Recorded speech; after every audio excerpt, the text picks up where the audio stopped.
আসসালামু আলাইকুম। চলে আসলাম আরেকটি নতুন ব্লগ নিয়ে। আজকে আমার দুপুরে হঠাৎ করে চা খেতে মন চেয়েছিল। তাই ভাবলাম যে ব্লগটা আপনাদের সাথে শেয়ার করি। এই গরমের মধ্যে দুপুরে আমার চা খেতে মন চায়। পরে ভাবলাম যে যাই একটু চা বানাই। চা বানাতে বানাতে ভিডিওটি করলাম। করার পরে ভাবলাম একটু চারিদিকে একটু ভিডিও নিই। এরপরে আমি অপেক্ষা করতে থাকতাম চায়ের পানি দেওয়ার পরে।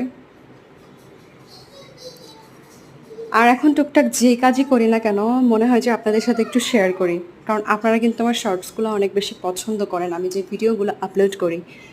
দেখেন আজকের ওয়েদারটা ছিল কিন্তু খুবই চমৎকার। যদিও বা অনেক বেশি রৌদ্র ছিল, এই জন্য ক্যামেরাতে একটু বেশি সুন্দর লাগছিল। দেখেন কত সুন্দর। ধন্যবাদ আমার ভিডিওটি দেখার জন্য, আর সাবস্ক্রাইব করে পাশে থাকবেন।